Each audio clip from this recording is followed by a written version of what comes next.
Stacy's Extraordinary Words by Stacey Abrams, illustrated by Kit Thomas. Stacy loved words. She loved to read and write and say them. She adored fun words, long words, unusual words, words with wonderful histories, and weird combinations. Whenever Stacy learned a new word, it was like making a new friend. First, she would find the dictionary, then she would look up where the word had came from and learn its secrets. Did any of its letters hide and stay quiet like the P in ptarmigan, a bird that lives in cold northern regions, or where they strong like the I in bright? Next, she wrote the word in her special notebook of extraordinary words. She practiced how to arrange the letters just right, how to sound them out. That's because she loves spelling interesting words most of all. With her favorite words, she would try to remember their quirks, what made them special when she saw a super long word like onomatopoeia, a funny word to describe the sounds of other words. She had to jump and sway. Words like duckling made her grin. Persnickety tickled her tongue.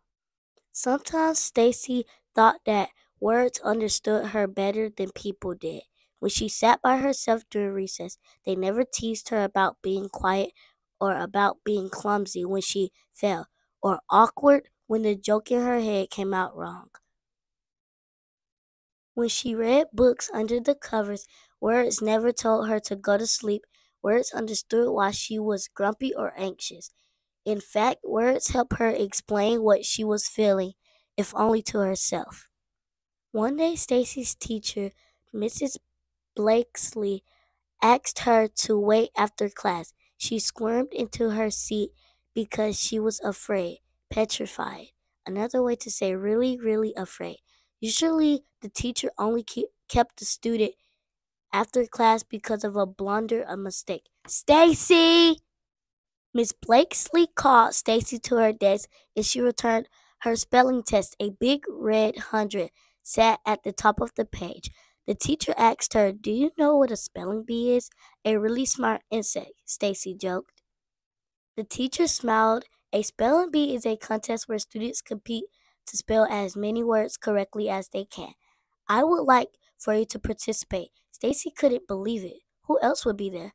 "I am nominating you and Jake. The spelling bee is next week."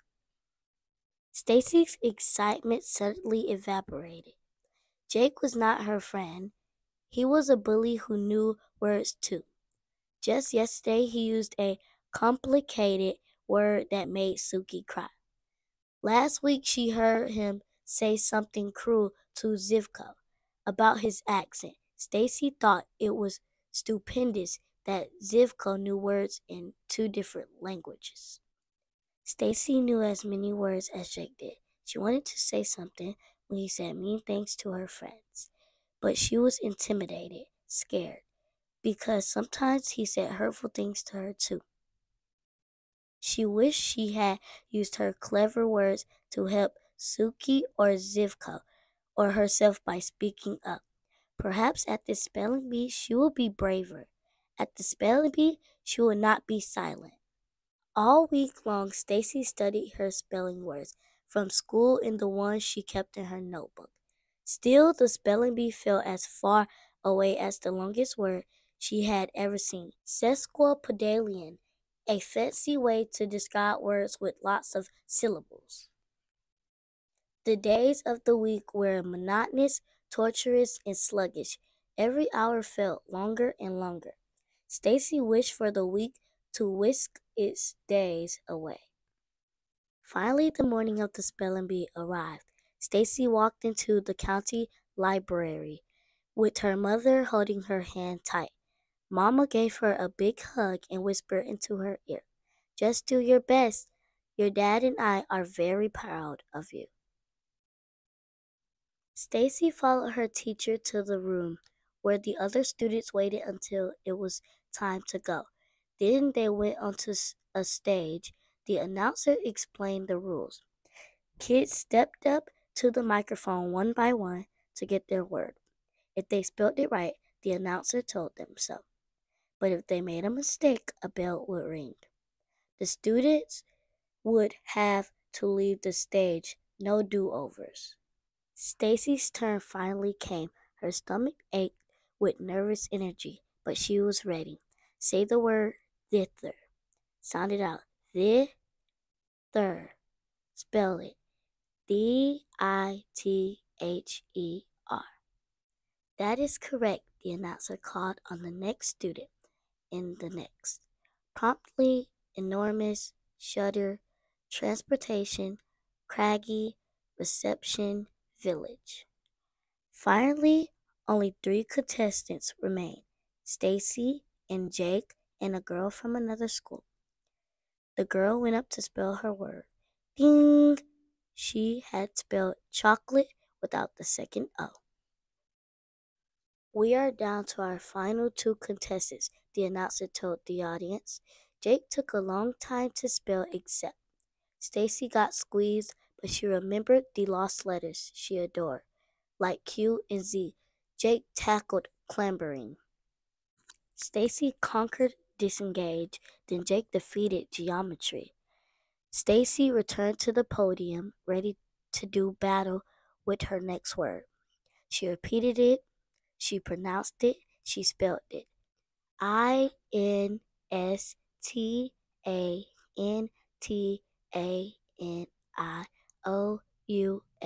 Instantaneous. As she waited for the announcer, the bell dinged. I'm sorry, that's incorrect. The proper spelling is. Stacy couldn't hear the rest of what he said.